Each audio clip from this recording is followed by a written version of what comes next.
Hi everyone, welcome back. आज आपण आजच्या व्हिडिओमध्ये इयत्ता 11वी बुक कीपिंग विषयातील अकाउंटिंग टर्मिनॉलॉजी याविषयी समजून घेणार आहोत. आजचा आपला टॉपिक असणार आहे बेसिक अकाउंटिंग टर्मिनॉलॉजी. यातील सर्वात महत्त्वाची कन्सेप्ट म्हणजे बुक कीपिंग म्हणजेच पुस्तकपालन होय. पुस्तकपालन हा शब्द इंग्रजीतील बुक कीपिंग या शब्दाचा मराठीतील प्रतिशब्द आहे. बुक या शब्दाचा अर्थ पुस्तक किंवा वही असा होतो आणि कीपिंग या शब्दाचा अर्थ नोंद ठेवणे म्हणजेच ठेवणे असाही होतो.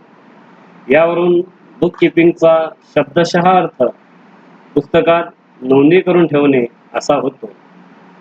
व्यापार व्यवसायाच्या संदर्भात पुस्तकपालन किंवा बुक कीपिंग म्हणजे व्यवसायातील पैशाच्या स्वरूपातील व्यवहारांची निश्चित सिद्धांताच्या आधारे जमा खर्चाच्या पुस्तकात नोंद करण्याची क्रिया आहे. व्यवसायाचे स्वरूप कसेही असो तरीसुद्धा जमा खर्च हा शास्त्रशुद्ध पद्धतीने लिहिणे आवश्यक असते. म्हणून व्यवसायात झालेल्या आर्थिक व्यवहारांची पद्धतशीरपणे नोंद करण्याची क्रिया म्हणजेच पुस्तकपालन होय. Book keeping is the science and art of correctly recording in the books of accounts all those business transaction that result in the transfer of money or money's worth. पैशात व्यक्त होणारे सर्व व्यावसायिक व्यवहार जमा खर्चाच्या पुस्तकात बिनचूकपणे लिहून ठेवण्याचे शास्त्र व कला म्हणजे पुस्तकपालन होय. म्हणजेच आजच्या काळामध्ये आपण वस्तू अथवा सेवा खरेदी किंवा विक्री करताना पैसा हे साधन वापरतो. म्हणजेच पैशाच्या मोबदल्यात वस्तू किंवा सेवा देत असतो किंवा घेत असतो. पूर्वीच्या काळी वस्तू विनिमय पद्धतीमध्ये वस्तूच्या मोबदल्यात वस्तूंची देवाणघेवाण होत असे, परंतु पैशांच्या व्यवहाराचे साधन म्हणून उपयोग होऊ लागल्यानंतर सर्व व्यवहार पैशात मोजले जाऊ लागले. अशा पैशात व्यक्त होणारे व्यवहार जमा खर्चाच्या पुस्तकात अचूकपणे पद्धतशीरपणे म्हणजेच व्यवस्थित लिहून ठेवणे म्हणजेच पुस्तकपालन होय. यानंतरची पुढील कन्सेप्ट आहे ती म्हणजे अकाउंटन्सी म्हणजेच लेखाकर्म होय. लेखाकर्माची व्याप्ती पुस्तकपालनापेक्षाच म्हणजेच बुक कीपिंगपेक्षा मोठी आहे. वास्तविकता जेथे बुक कीपिंगचं कार्य संपते तेथे अकाउंटन्सीचं कार्य सुरू होते. म्हणून बुक कीपिंगचे कार्य जेथे संपून लेखाकर्माच्या कार्याला सुरुवात होते त्यामध्ये व्यवसायातील आर्थिक व्यवहारांच्या जमा खर्चाच्या पुस्तकात नोंदी करून त्यांचे वर्गीकरण करण्याचे कार्य हे बुक कीपिंगद्वारे केले जाते. तर जमा खर्चाच्या पुस्तकातून उपलब्ध झालेल्या माहितीवरून निरनिराळी आर्थिक स्टेटमेंट तयार करणे हे अकाउंटन्सीचे कार्य होय. त्यामुळे जमा खर्चाच्या या पुस्तकात नोंदी करताना अकाउंटन्सी म्हणजेच Accountancy is the art of recording, classifying and summarizing in a significant manner and in terms of money, transactions and events which are of financial character and interpreting the result thereof. म्हणजेच जमा खर्चाच्या पुस्तकाच्या कार्यानंतर लेखाकर्म म्हणजे आर्थिक स्वरूपातील व्यवहार आणि घटनांना प्रभावी रीतीने पैशाच्या स्वरूपात अभिलेखित करण्याची, वर्गीकृत करण्याची, सारांश रूपाने सादर करण्याची आणि परिणामांचे निर्वाचन करण्याची कला आहे. व्यवसायातील आर्थिक व्यवहारांच्या नोंदी करण्यासाठी यानंतर पुढे आपण जर्नल आणि त्यानंतर लेजर ठेवणे हे बुक कीपिंगचं कार्य असते. परंतु त्यात केलेल्या नोंदी बरोबर आहेत म्हणजे एंट्री बरोबर आहेत किंवा नाहीत ते पाहण्यासाठी पुढे आपणास ट्रायल बॅलन्स तयार करावा लागते. व्यवसायातील प्रॉफिट किंवा लॉस जाणून घेण्यासाठी आपल्यास प्रॉफिट अँड लॉस अकाउंट तयार करावे लागते. त्याचबरोबर व्यवसायाची आर्थिक स्थिती कशी आहे हे पाहण्यासाठी आपणास बॅलन्स शीटही तयार करावे लागते. व्यावसायिक परिणामाच्या संबंधित लोकांना माहिती देणे ही सर्व कार्य ही लेखाकर्मामध्ये म्हणजेच अकाउंटन्सीमध्ये करावी लागतात. म्हणून बुककीपिंगचे कार्य जितकं अचूक आणि व्यवस्थित असेल तितकंच त्याची विश्वसनीयता व त्याचे निष्कर्ष हे अकाउंटन्सी मार्फत आपणास उपलब्ध होऊ शकतात. यानंतर पुढील कन्सेप्ट आहे ट्रान्झॅक्शन. ट्रान्झॅक्शन म्हणजेच व्यवहार होय. Transaction is refers to the dealing of, that is an exchange of goods and services for money or money's worth. दोन व्यक्तीमध्ये होणारी पैसा किंवा वस्तू अथवा सेवांची देवाणघेवाण म्हणजेच व्यवहार होय.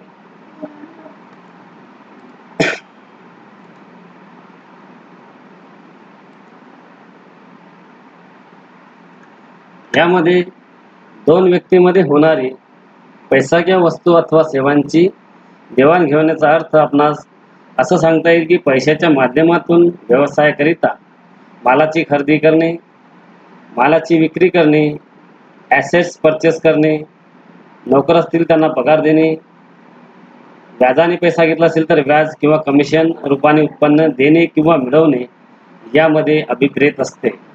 अशा या ट्रान्झॅक्शनचे दोन प्रकार असतात. एक म्हणजेच कॅश ट्रान्झॅक्शन म्हणजे रोखीचे किंवा नगदीचे व्यवहार, तर दुसरा प्रकार असतो उधारीचे व्यवहार म्हणजेच क्रेडिट ट्रान्झॅक्शन. कॅश ट्रान्झॅक्शनमध्ये ज्या व्यवहारात विक्रेता आपल्या ग्राहकाला वस्तू अथवा सेवा देऊन त्याची किंमत त्याच वेळी वसूल करतो त्या व्यवहारांना रोखीचे व्यवहार असे म्हणतात. रोखीच्या व्यवहारात विक्रेत्याकडून वस्तू व ग्राहकांचे स्वाधीन करणे आणि ग्राहकाकडून विक्रेत्याला किमतीचे शोधन करणे या दोन्ही क्रिया एकाच वेळी होत असतात. परंतु क्रेडिट ट्रान्झॅक्शनमध्ये म्हणजेच उधारीच्या व्यवसायामध्ये किंवा व्यवहारामध्ये वस्तू आपल्या ताब्यातून ग्राहकाच्या ताब्यात जाते परंतु किंमत त्याच्याकडून कालांतराने प्राप्त होते. यानंतर पुढील कन्सेप्ट आहे गुड्स म्हणजेच माल.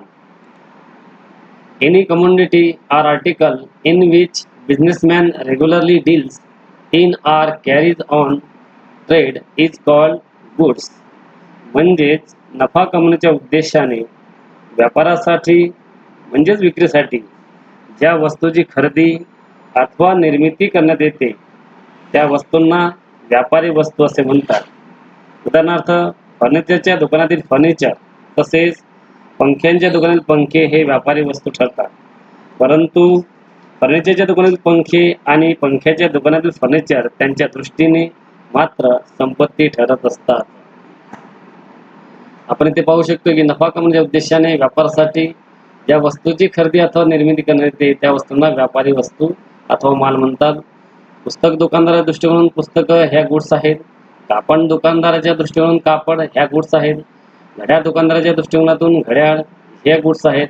तसेच सोने, मोबाईल, फॅन इत्यादी विक्री करण्याच्या लोकांच्या दृष्टिकोनातून त्या गुड्स आहेत. परंतु आपण जर त्या खरेदी केल्या तर मात्र आपल्या दृष्टिकोनातून मात्र त्या ॲसेट्स होतील.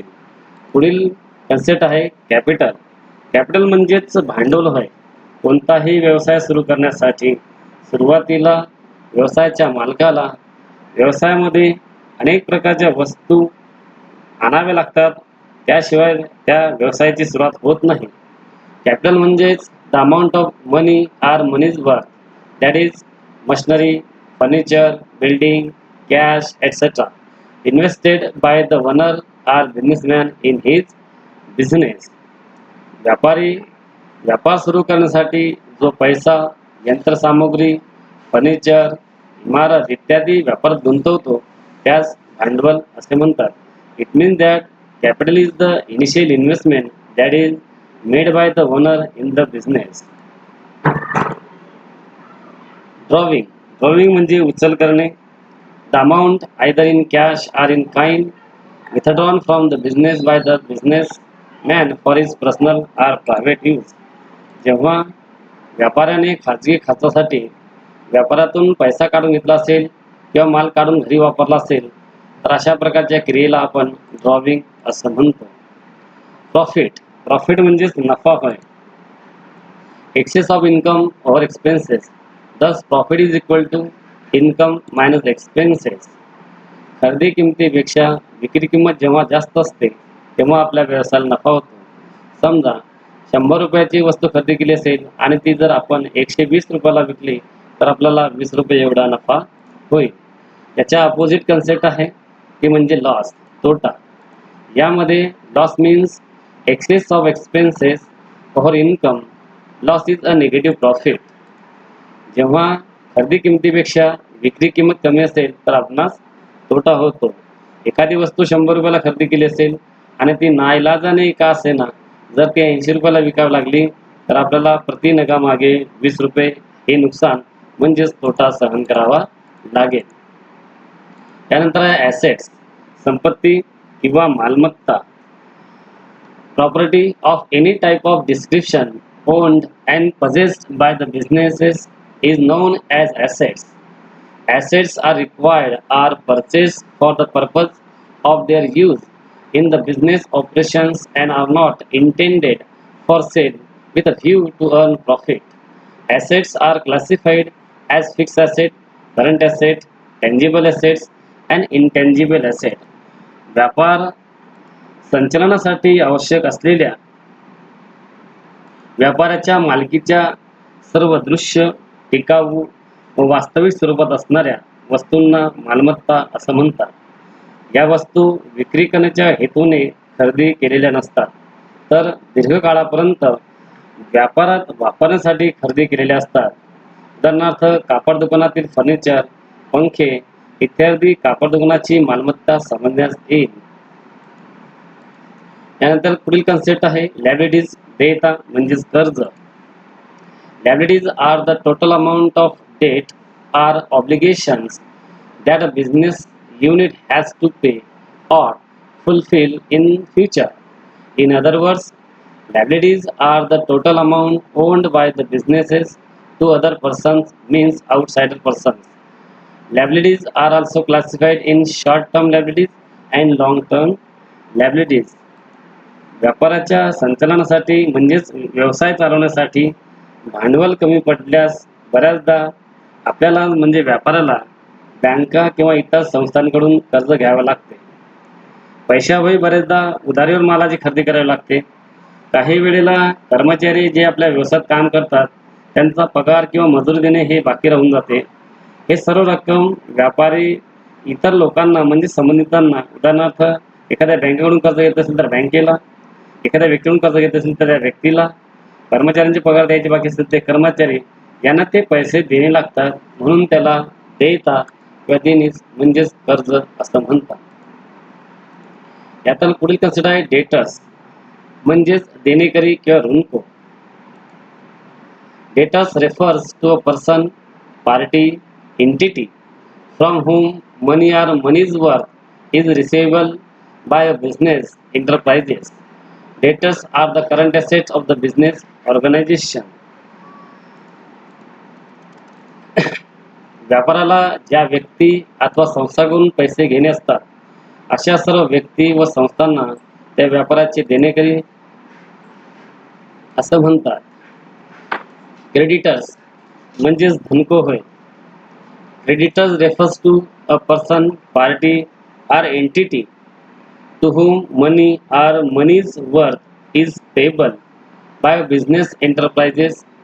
Creditor are current liability of the business enterprises. व्यापारी अथवा ज्या व्यक्ती अथवा संस्थांकडून पैसे देणे असतात अशा सर्व व्यक्तींना व संस्थांना आपण आपल्या व्यापाराचे धनको किंवा देणेकरी असं म्हणतो. त्यानंतर पुढील कन्सेप्ट आहे अकाउंट. अकाउंट म्हणजेच खाते होय. मग नेमकं खातं म्हणजे काय तर व्यवसायात दररोज असंख्य व्यवहार होत असतात. हे व्यवहार पैसा, वस्तू अथवा ॲसेट्सशी संबंधित असतात. निरनिराळ्या बाबीवर व्यवसाय चालवताना खर्च करावा लागत असतो. तसेच विविध मार्गाने आपणास उत्पन्न सुद्धा मिळत असते आणि म्हणून व्यवसायात घडून आलेल्या सर्व व्यवहारांचे वर्गीकरण करून विशिष्ट प्रकारचे व्यवहार एकत्रित व सारांश रूपाने ज्या विशिष्ट नमुन्यात आणि शीर्षकाखाली लिहिण्यात येतात त्याला खाते किंवा लेखा असं म्हणतात. खात्याची रचना म्हणजे अकाउंटची रचना ही इंग्रजीतील आपल्या टी अक्षरासारखी असते.